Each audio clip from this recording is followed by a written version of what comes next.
You've been having it in mind for a while now to go and get a smartphone device, but you are thinking of which smartphone device should you go and get. Well, in this video, we are going to give you some features and some things to look out for when choosing a smartphone device. Now, in this video, we're going to give you 5 things you are going to look out for when choosing a smartphone device.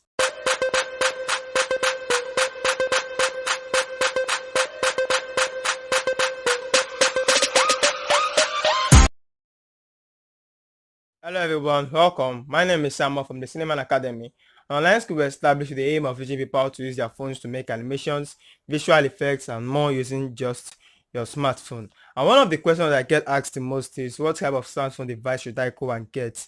Should I go for this product or should I go for this product? Which one would you recommend for me to go and get? Now, well, there are 3 questions I mostly ask people whenever they are going over to choose a device. And the question I ask them most is, what is your budget? The second thing I ask them is there a particular brand they want to get? Or is there a particular brand they don't want? And the third thing I ask them is, what do you really want to use the smartphone for? Because I've noticed that at the beginning, when we start recommending some projects, some features of some phones, you get to realize that the client or your project is not enough to get this kind of phone or this kind of device. And also, there are some people who have actually heard of some other brands who they don't really like or they don't want to use because of some reasons which they've heard of. And also, depending on what they want to use the phone for or what they want to use the device for, the smartphone for, that is going to decide the type of device they are going to get. So in this video, the first thing I'm going to recommend for you to do is to go ahead and first calculate your expenses. What is your budget?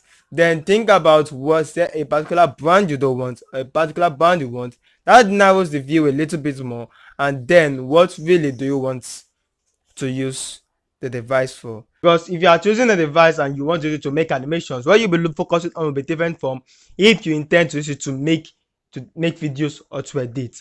So what do you want to use the phone for? That's it. That's the first 3 questions we ask people when you want to choose a device. There you go. So now let's talk about 5 things you need to consider when choosing your smartphone device. The first thing you look at is the battery life. It's very important for you when choosing a smartphone device to go to the description of the smartphone, even if you've gotten it from a friend, to go online to search the description of the smartphone device is there to get, and look for the battery life. If the battery life is below 2008 or 15 or something around that, it's best for you not to go get that kind of smartphone if you have the budget above that. Then go for a smartphone which has above 3000 mAh or something. I don't know what it's called. So don't go for that kind of smartphone that have above 3000, 5000 and upwards. It's going to be best for you than if you are trying to make an editing or making an animation or making a video and the smartphone died during the production and you have to start getting the power back. So if you are going to get something that is below 15 or below 2000 or 3000, it's best for you to get 2 batteries just as a backup, which is always advisable anyway. Then the second thing you look at for is the RAM. The RAM is very, very important. There's nothing like you trying to edit a video or you trying to edit an animation or make an animation and your phone starts to hang, starts to skip, and you're pressing it and it's just refusing to press to the extent that you feel like just throwing it away. So it's best for you to just go ahead and get a smartphone with a 2 gig RAM or a 4 gig RAM. If you have a device in mind and you find out that it's just a 5.2 megabytes, if it's a megabyte, then it's best not to get that kind of device since you might have issues later in the future. Then go ahead and get a phone if it's even a 6 gig or above, like an 8 gig RAM, then that's very good for you to make your work stand out. Now the third thing you look out for when you are trying to choose a device is to look at the Android version. That is if you are choosing an Android phone. Look at the Android version. Look at the iOS.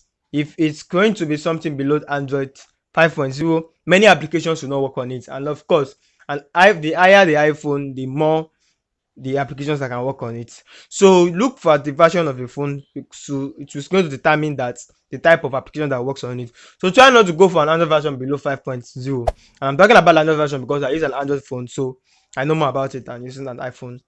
So but try not to go for the lower the version of your phone, definitely the lower the application you can use and the lower type of application you can use. But I recommend going for a 5.0 upward. Then the fourth thing you look for is the megapixel. Maybe in another video I'm going to talk about the resolution and megapixel more.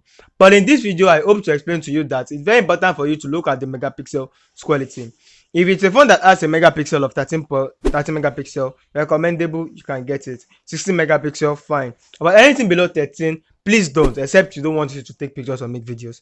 If you want it to focus on just editing, then you can look at the RAM now and the battery life. But if not, please consider the megapixel and try and look for a phone that has an higher megapixel, even if it's possible a 48 megapixel. It's going to make your videos to stand out. Now the fifth thing you are going to look out for when trying to choose your device is very important, is the frame per second, FPS. Well, this is applicable for if you want to use your phone to start shooting videos. It's very important for you to have a phone that shoots at an higher frame per second, like a 60 frame per second, 120, 240. Because the higher the frame per second, the more you get a slow cinematic footage. And who doesn't like a slow cinematic moving video? It looks so cinematic. So look for a, if you are looking for a phone that can you can shoot a video with, look for a phone that has a very high frame per second. So that's it for this video. Please, if you enjoyed the video or you learned something new from this video, be sure to like and subscribe our channel, because we upload videos weekly to teach you how you can use your phones to make animations, visual effects and more. Till we see in another video, always remember creativity is in you and it's priceless. See ya.